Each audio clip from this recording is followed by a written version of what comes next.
Timepass करून, गप्पा-बिप्पा मारून आम्ही 11, 11:30, 12ला अभ्यासाला वाटलं तर बसायचो, असं होतं.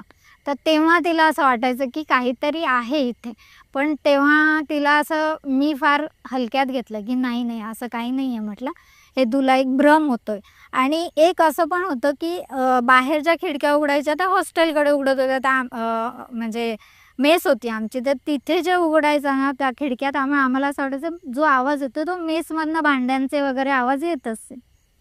तर हळू-हळू असं व्हायला लागलं, की जसा वेळ जात गेला, तसं असं व्हायला लागलं, की गप्पा मारत आम्ही बसलेलो आहे बाबा. जेवून आलो रात्री, मस्त गप्पा मारत बसलोय. तर जो आपण पलंगावर तेव्हा त्या काळामध्ये म्हणजे ही घटना आहे जवळ-जवळ 2007 ते 2009च्या कालावधीत त्या घटना माझ्या बाबतीत घडल्या. माझ्या आणि माझ्या रूममेटच्या बाबतीत.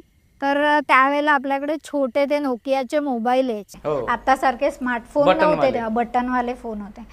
तर तो मोबाईल तिचा मोबाईल जेव्हा ती पलंगावर ठेवायची आणि आम्ही गप्पा मारतोय. मी माझ्या बेडवर, ती तिच्या बेडवर. तर ती सारखी मला सांगायची, की "ताई बघा माझा फोन ना ब्लिंक होतोय." रात्री 11 वाजून 11 मिनिटं. आत्ता संकल्पना झाल्या, की 11 वाजून 11 मिनिटाचा अर्थ काय आहे? किंवा 12 वाजून 12 मिनिटाचा अर्थ काय? ते तेव्हा आम्हाला काहीच माहिती नव्हतं. किंवा दुपारी पण आम्ही असंच जर का टाईमपास करत बसलेलो आहे, तर तिचा फोनमध्येच ब्लिंक व्हायचा. तर ती मला सारखं सांगायची, की "ताई काहीतरी आहे, बघा माझा मोबाईल ब्लिंक झाला." तर मी तिला म्हणायचे, "नाही गं, तुझ्या फोनमध्ये बिघाड झालेला आहे, पहिले तो दुरुस्त करून आण." तर मग एक दिवशी आम्ही असं केलं, की चला एक एक्सपेरिमेंट करून बघू. तिला म्हटलं, "तुझा फोन टेबलावर ठेव, माझा फोन तुझ्या बेडवर ठेव, बघू होतो का ब्लिंक." तर माझा फोन मी तिच्या बेडवर ठेवल्यानंतर तो बरोबर त्या टायमिंगला 11 वाजून 11 मिनिटं किंवा मग 12:30च्या दरम्यान किंवा पाऊणच्या दरम्यान असा बरोबर ब्लिंक व्हायचा. फक्त ब्लिंक व्हायचा. रिंग नाही, काही नाही, काहीच नाही. मग त्यावेळेला मला असं वाटलं, की काहीतरी गडबड असावी. पण मग तरी एक आपलं मन म्हणतं ना, "नाही यार, एवढ्या-तेवढ्याशा गोष्टीवरनं आपण का बरं लक्ष द्यायचं? जे असेल ते असेल."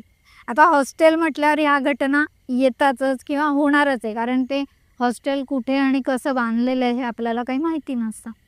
मग त्याच्यानंतर असं होतं, की आम्ही एकदा असं झालं, की आमचे परीक्षेचे टायमिंग आहे ना जून, जुलै किंवा ऑगस्ट, सप्टेंबरमध्ये जास्त करून असायचे.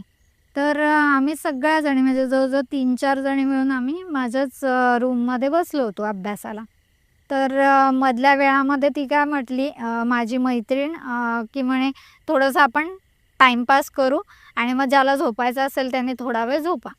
मग आम्ही थोडा वेळ गप्पा वगैरे मारल्या. मग मी आणि माझी अजून एक मैत्रीण दुसरी ती आम्ही